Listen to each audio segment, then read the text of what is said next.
Good evening. Welcome to the Michael Muse Show, the author of Rise and Burn. And you are here for a great show tonight. We have a young lady tonight. She is the queen. Everything she touched turns to gold. When she touches violin, she can play with the best. No, I'm sorry. I shouldn't say play with the best of them. She is the best with playing the violin. When it comes to getting on a computer, when it comes to digitizing, when it comes to being a digital marketer, if you have a need to learn how to do SEO for your business, when it comes to having a talent for those things, you have come across the SEO queen, Z Scott. Thank you, Michael, for that very, very complimentary introduction. Thank you so much. It is truly a honor and a privilege to be here with you tonight, and I look forward to talking about SEO. Well, absolutely. I definitely want to thank everyone out there tonight, everyone who's watching on michaelmusenow.com, and for everyone who is tuning in, I appreciate you, because without you, there is no me. And definitely, just to bring you up to speed, this superstar right here was just on this platform a month ago, and she totally rocked the show apart. She was dropping some major nuggets on just how to digitize your marketing, because too many times people get it confused, and she cleared the air. And you know what? She's coming back today to blow some people out the water, because we all hear about keywords. Keyword this, keyword that. How should I use the word here? What platform should I use it on? And you know what? She is going to break it down for you tonight. She's going to drop some nuggets for you. And so I just want to let you all know. If you don't know, I want to introduce to some and definitely introduce to many, many more. Z, the SEO queen. Well, thank you so much, Michael. You know, without further ado, I want to jump right into keywords. Yes. Right into keywords.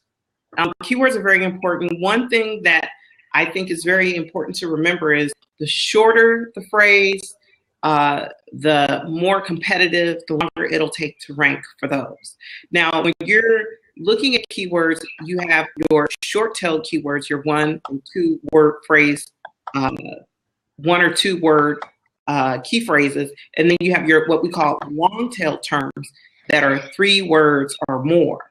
It could be 3 to 5 words up to 50 to 65 characters. 50 to 65 characters, including spaces, is a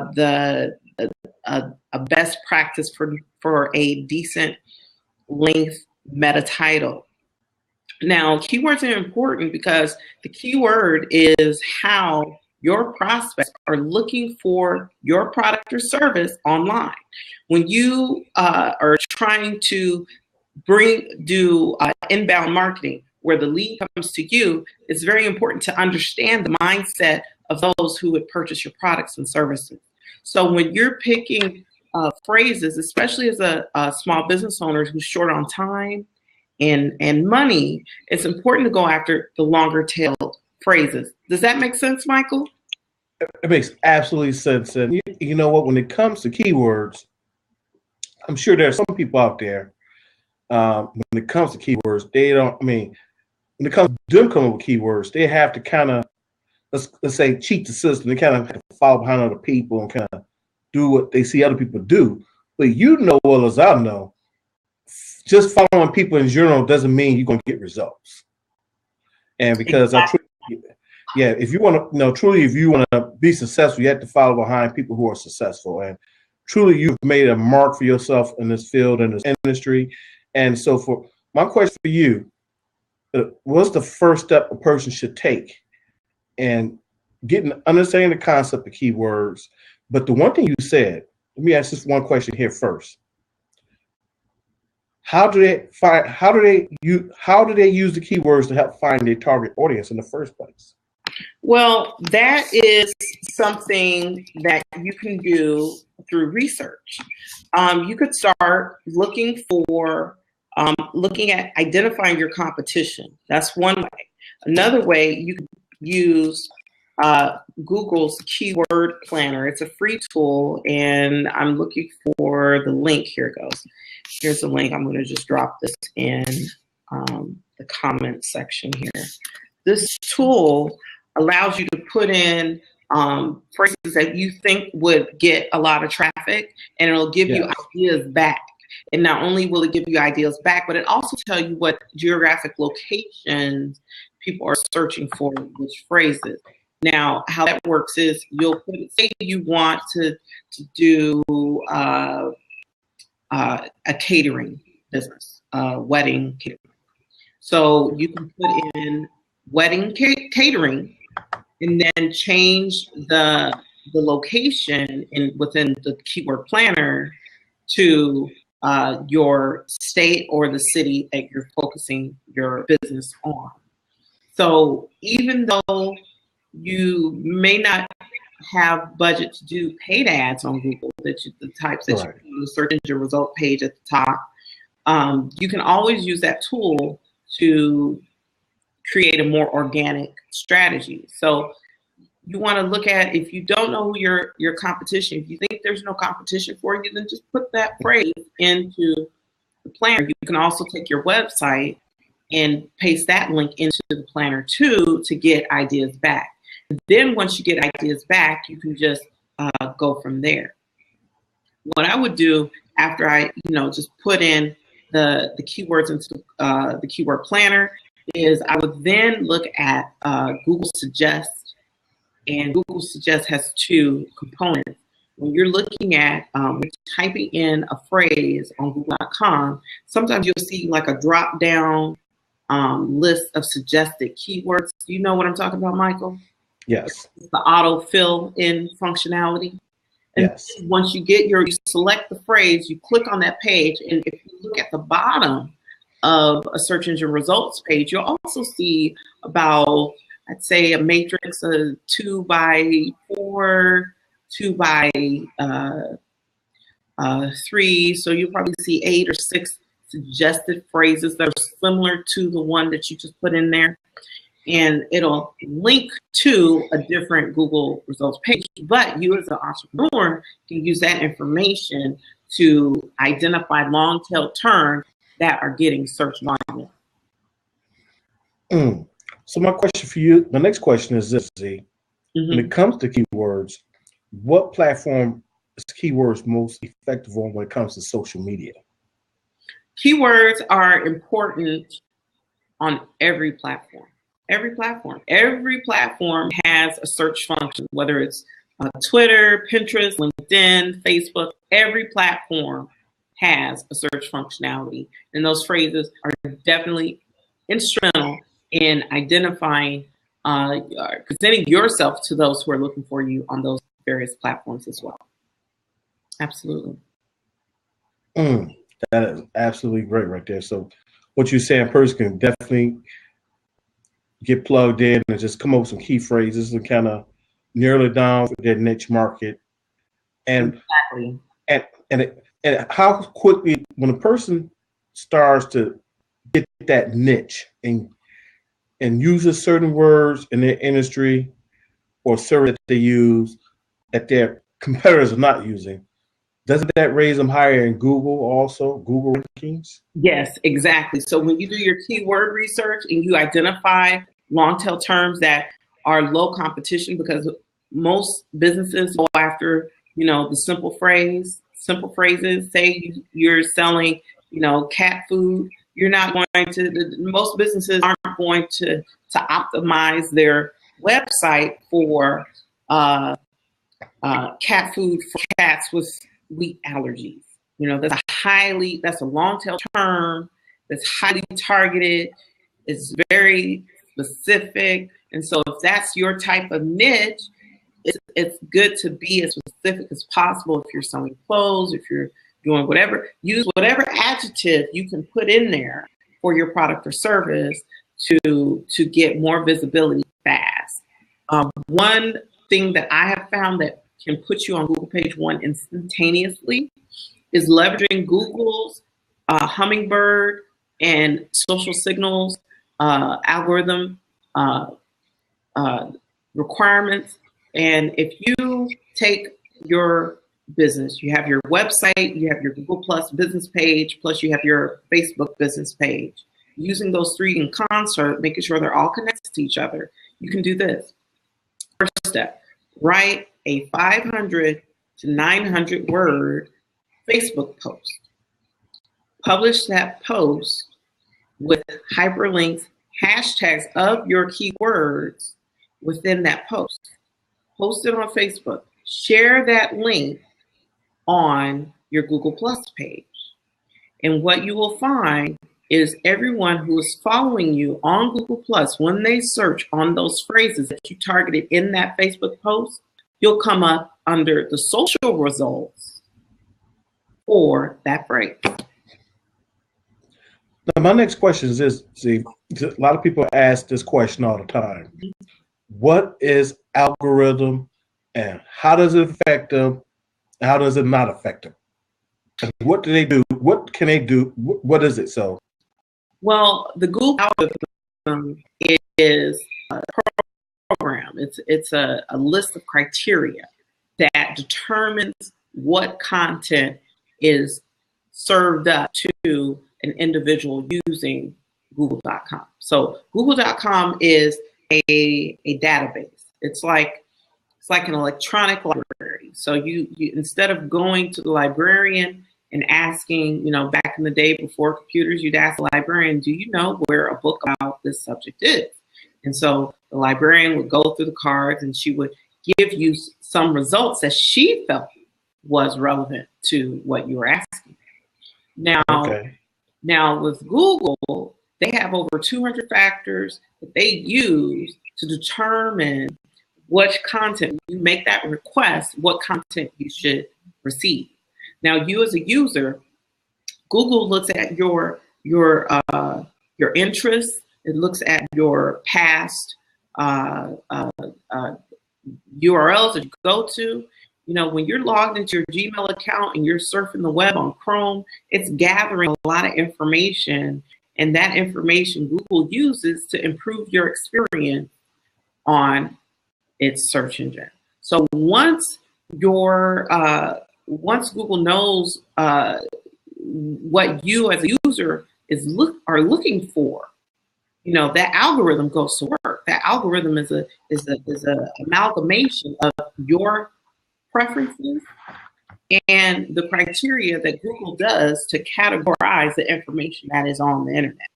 Now, when you say algorithm, as a business owner, that algorithm has many parts. You have your Panda algorithm, you have your Hummingbird algorithm, you have your Penguin algorithm, and you also have your mobile friendly algorithm. I'm not going to go into all of them right now, but algorithms about them in my upcoming book. But see, these algorithms bringing up, you sound like you talking about the zoo. All these animals you bringing up, the penguin and the hummingbird, and sound like a zoo taking place. We might to start singing Old MacDonald Had a Farm. Yeah, there's a lot of animals that are involved. There is one algorithm that doesn't have an animal name. That's the mobile friendly update. Now these algorithms are they, from my experience, I think Google refreshes because you have to imagine a football field, and imagine this football field is filled with computers stacked up as high as the goalposts. Now imagine you want to send a message through all those machines.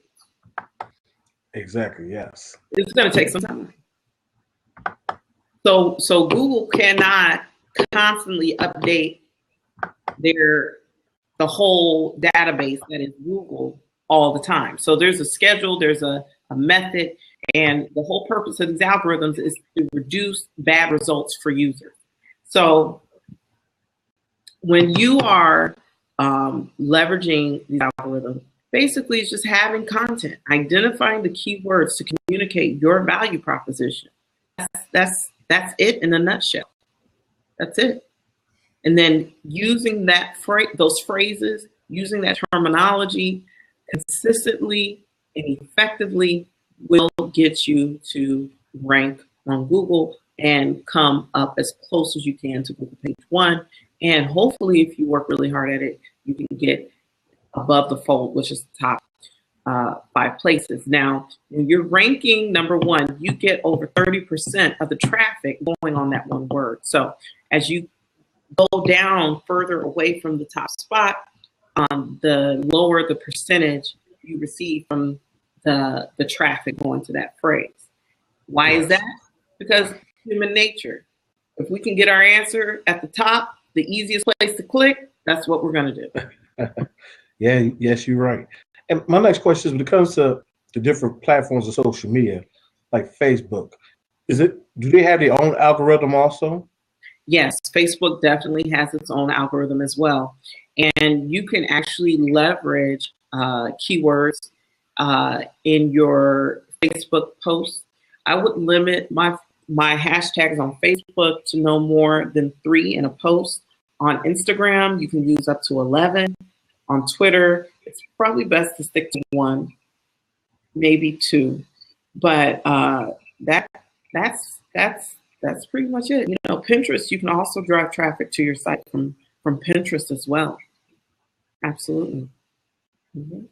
Well, you definitely answered a big question, because one thing, especially Facebook, I know for a fact you've seen a difference, and Facebook is clearly cracked down on people who are just marketing a business and building followers and making money, and they're definitely limited the organic reach, I believe. Am I correct on that? Well, yeah, definitely. You know, Facebook has a financial incentive to limit the organic reach of businesses on Facebook, because, you know, you can't have your free account, you know, on free electricity. No, that electricity, those bits and bytes have to be paid for in some way. And so what Facebook does is they have their Facebook ads, and they're constantly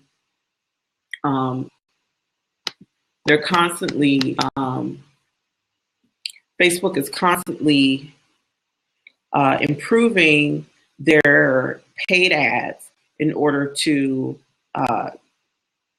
make more money. So Facebook ads are typically cheaper than Google ads. A lot of marketers, digital marketers, are migrating their paid ad strategies to Facebook in order to get more traffic cheaper. One thing that you can do is reach out to me at facebook.com/the SEO Queen. I would like to give you a complimentary 15-minute consultation to hear what your business is about, and also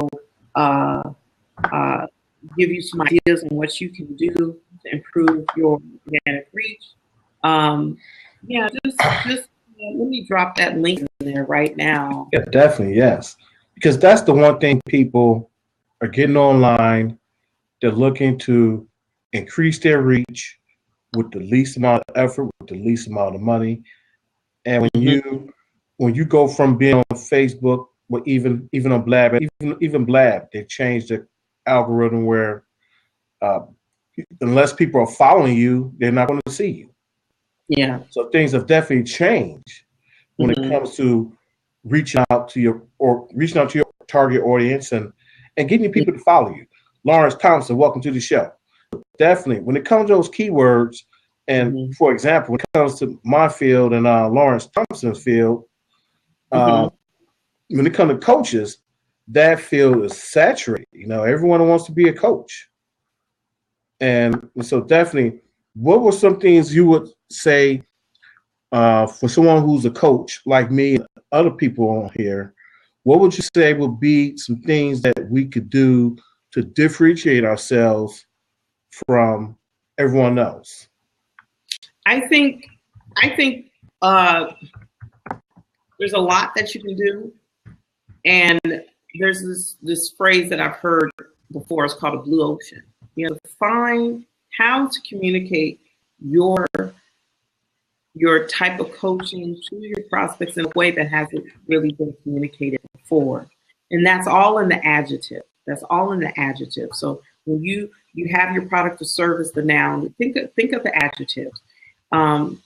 Fear is a word. You know, you talk about eliminating fear, anxiety in business, a coach to help reduce anxiety in business. I mean, there's so many things that you can start to just brainstorm. And then all you got to do is take all these phrases that you brainstorm and just throw them into Google and see what's searching on what. And then you could see what pops up. Usually you get about 800 to 900 results when you use the keyword tool. And I always find that tool is just a great starting point that allows me to take the research even further to find key phrases that are low competition. Because believe it or not, I am constantly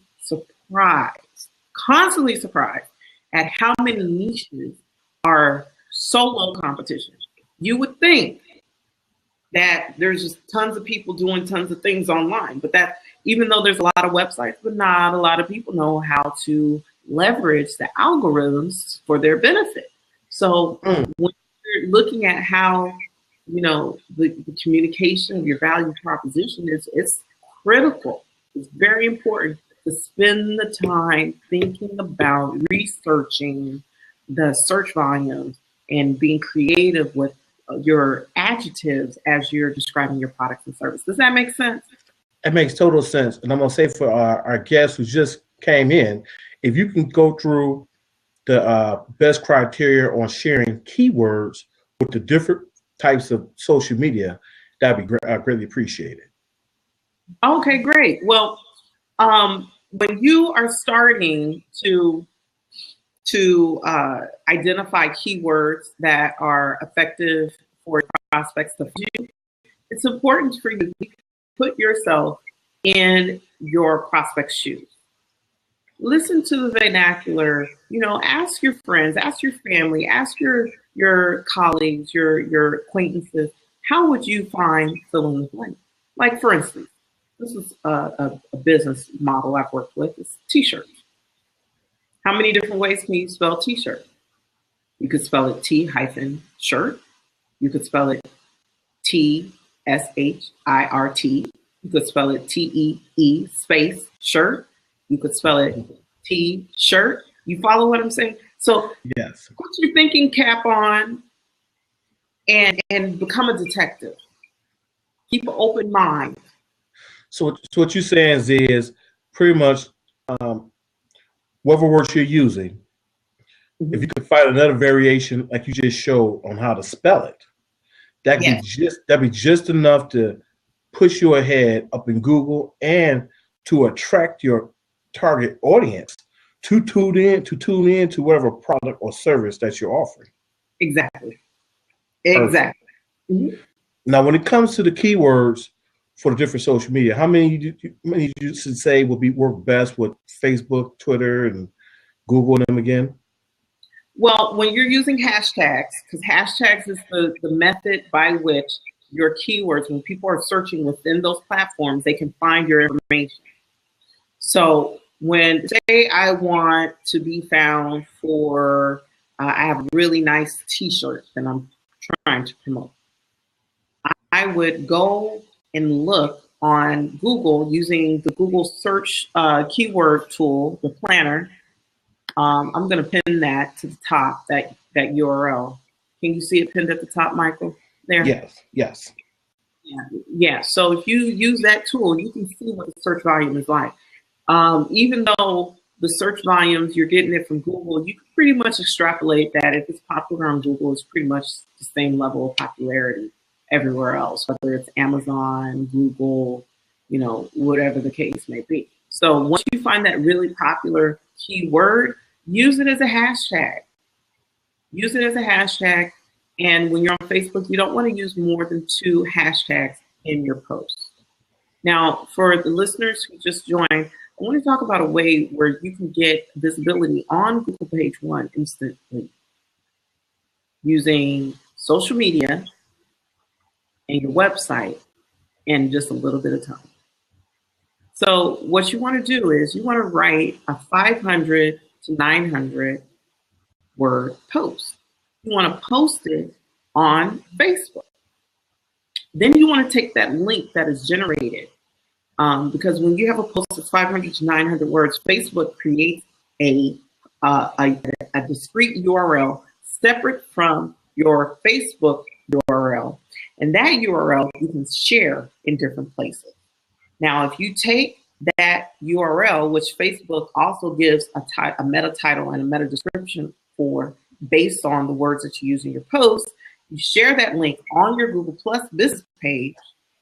Anytime your followers who are following you on Google Plus are searching on the target phrases that are in that post, anytime they are searching for that term as they're following you, you'll pop up on Google page 1. Why? Because Google's algorithm includes social results.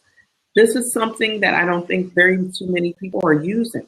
So when you are trying to find an edge and you're trying to get on that coveted real estate called Google page 1, when you can just spend some time to write a very engaging post, you can get on Google page 1 by following those steps. First, write the post, 500 words, post it on Facebook, copy the URL, post it on your Google Plus business page, and then start watching your insights on Facebook on your visibility and how many people.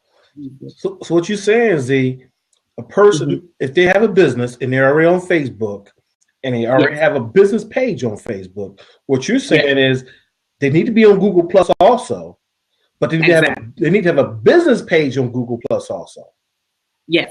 They need to have a business page on Google Plus also, and they also need to make sure that they're building up their followers on Google Plus.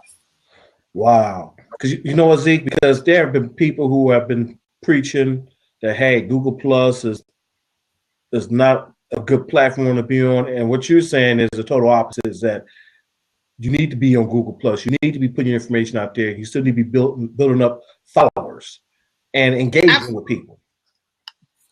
Absolutely. So essentially what you're saying is the more you're engaged on Google Plus, that's going to also help in your Google rankings. Exactly. Wow. And also dropping them nuggets. And I actually have tested this. This is how I know. Nobody told me this. This is something I discovered. You know, when Google Plus was rolled out, a lot of people poo-pooed it. They didn't really think it was effective or worth anything. But Google Plus is a powerful tool in the digital marketer's toolbox, because Google gives favor to all the networks associated to its brand, whether it's YouTube, whether it's Google Plus, whether it's Google Hangouts. All those Google properties are very, very important. Very important. You can even get on Google page 1 results through press releases as well. When you use those keywords that you do your research on, and you publish a press release, even if you use like a free press release site, you can get into Google page 1 if you write a really good press release and really share it. It'll propagate into the news results. So my next question is this, because this right here, the next question is a very important question. When it comes to optimizing keywords for profit, what course of action?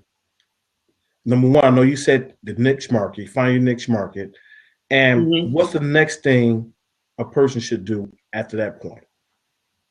Well, one thing you have to remember with digital marketing is that you never want to be complacent. You constantly want to monitor your analytics and any data that you have for constant improvement.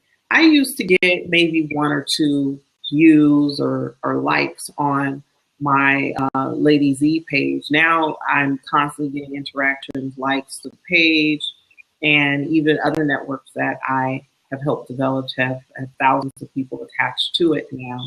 And one of the reasons is engaging content. Content is king.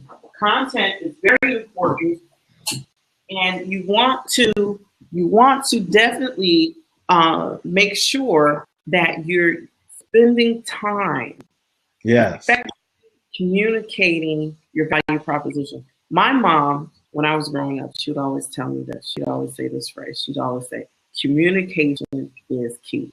And yes, it is. It's communication is key in cyberspace and in real space. It is key. Absolutely. And we have a question here. What if you have a press release? Can you copy and paste it on Facebook to do the Google Plus? Yes.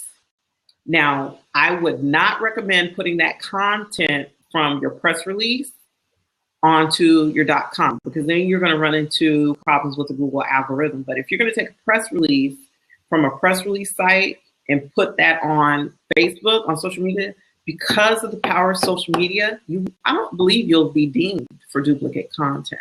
So I'd say syndicate your own content. All the big guys do it. Go ahead. Does that answer your question, Lawrence? Definitely, man. That's powerful right there. That's one thing people are trying to learn, is just really how to use the same information across the different networks and making sure they're being effective with it. Now, my next question is, I know a lot of people are watching right now, and I want to thank everyone who's watching on MikeMuseNow.com and those who are on Blab right now. When it comes to the different platforms, everyone is not comfortable with all the platforms, but I know you know definitely if you can at least engage with 2 or 3 of the platforms, that at least puts you in the ballpark. And for someone who's just starting out and let's just say right now they're just using Facebook, what other platform would you suggest they use and to start utilizing these keywords to grow their brand and start getting a profit? Well, I would recommend that they go with either YouTube or Google Plus. Now, marketing is very important. It's powerful. And you know what my coach, Benny Randall Jr., always says, content is king. And when you do videos, that's definitely building your brand. That's definitely putting you out there, because when people do business with who they know, like, and trust.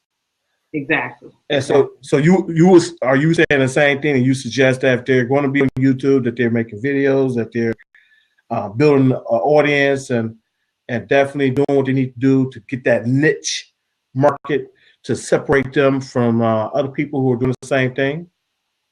Yeah, I absolutely. You know, the other thing that's very important is to make sure that you are consistent with your linking. Like when you post a video on YouTube, you want to make sure you fully utilize that description, and you want to make sure you're sharing links to your main site, wherever they can give you money for your product or services. You want to make sure that that's in the description. You want to make sure that you're utilizing the tag function for your keywords on YouTube.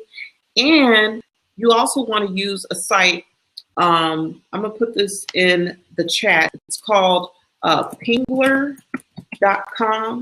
Now, this site is really cool because you can actually take your video content, your press release, whatever you want. You can pop this link into that tool and ping it, and it basically announces to the whole internet world that your content is there. She says it's called Pingler.com. Yes.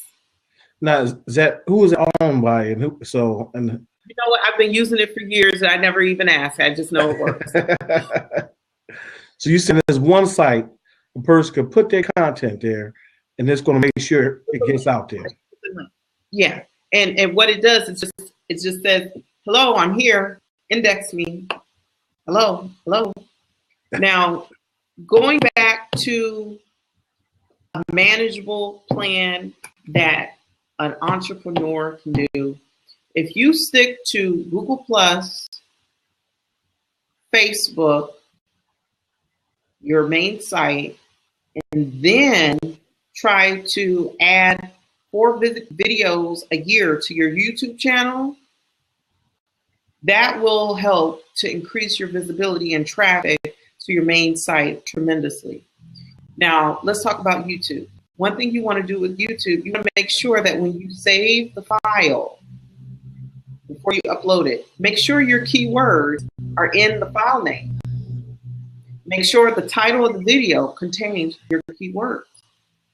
Make sure your description in the video description, contains your keywords and the links to your website and your social media channels.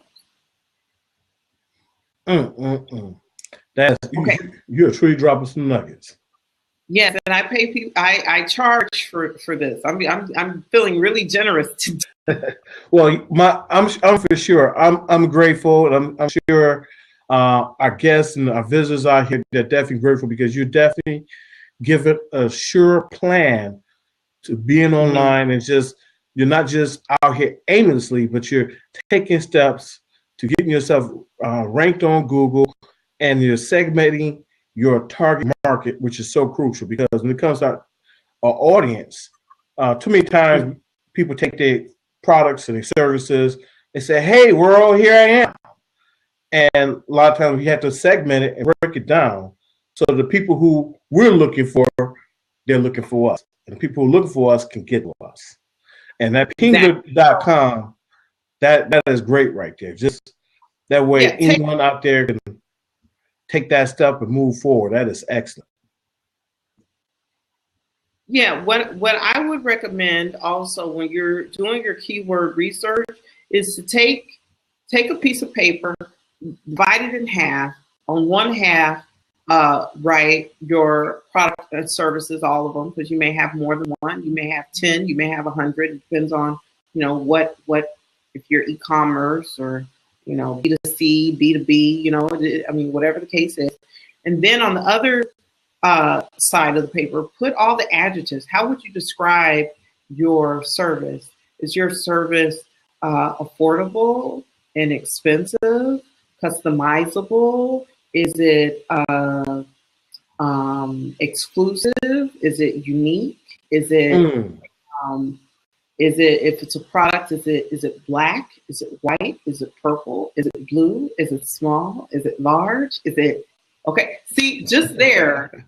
Yes, nuggets. Yeah. There, you have a long list. Now you could take your product or service and say your service, adjective, service. Just switch to order, and you have a ton of possibilities.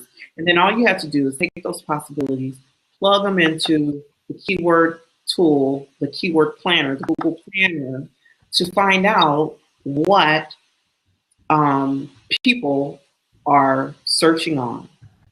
Now, if you want to find out how competitive the keyword is, I don't know how many people know this, but Google actually has code commands. And I'm going to put this in the comments. Can everybody see?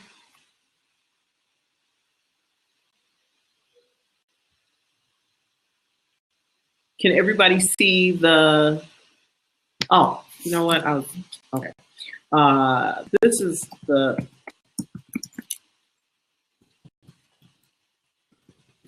excuse me, I was typing in the wrong place. Now, do you see that? The all-in title and the keyword phrase. If you put this into google.com, you can actually see how many results are served up. And if the results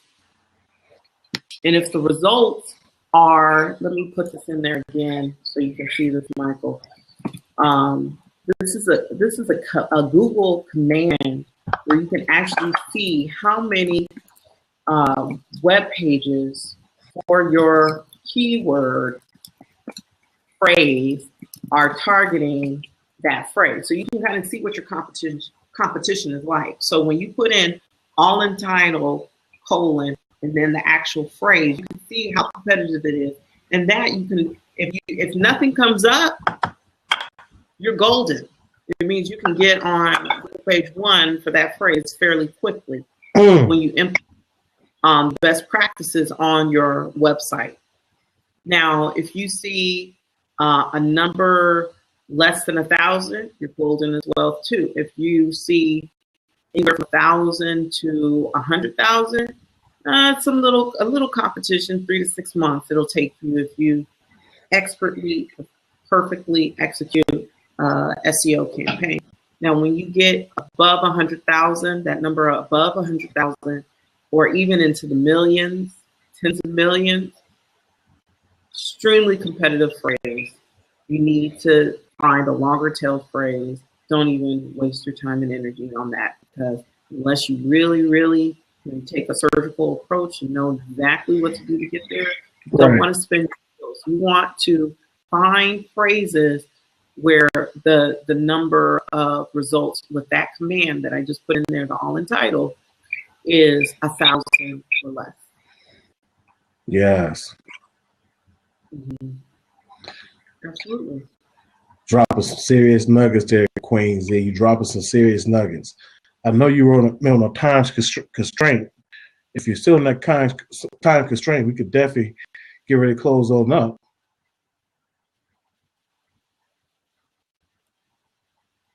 Well, I know I feel all the good energy. Yes, absolutely. I feel all the good energy, and I do have to go, but let's reconvene again. I'd love to, next week or the week after, we can chat again for the whole hour, and we could talk about keyword 2. Well, definitely. You mentioned about how a person how a person can get in contact with you. Number 1, 2, you're offering a complimentary consultation, right? Yeah, a complimentary consultation. You can inbox me on my Facebook page, facebook.com/the SEO Queen, and I'd love to give you a complimentary consultation and kind of answer any questions that you have about your marketing campaign's direction. I am accepting projects at this time, so you can always send me a message to find out more details. Well, and SEO Queen, that is absolutely, you are truly magnificent. I mean, you had me mesmerized with all the different nuggets you was dropping. I'm like, wow. I'm at a loss for words. This is one time I got my pen and notebook. I had to take notes because you truly showed a true path for a person to get where they're going in a step-by-step basis. And we are truly thankful and grateful that we get the SEO Queen Z in the house once again. And you know what? Yes, and I can't wait for you to come back. We could do part 2. And we want to thank you so much for coming on, for sharing your knowledge, sharing your experience, and dropping those beautiful nuggets of knowledge. And Dev, we want to thank you for coming on. And everyone, I want to thank you for coming on and watching and hearing what the SEO Queen had to share about optimize your keywords for profit. And thank you for coming to the Michael Muse Show, because when you come to the Michael Muse Show, one thing we know, we're kicking fear in right through the door. We're not letting nothing stop us from getting where we have to go. And definitely, as you know, I'm the author of Rise and Burn. We just had excellent book. Yes, we just had our first annual conference of Eliminate Your Fears, downtown Detroit. It will be an annual event. And always know that overcoming your fears is not an option. I thank you. And you can contact me at my website, michaelmusenow.com. And if you want to email me, you can email me at michaelmusenow@gmail.com. I thank you all. Hey, I love you all out there. There's not a darn thing you could do about it. Thank you very much.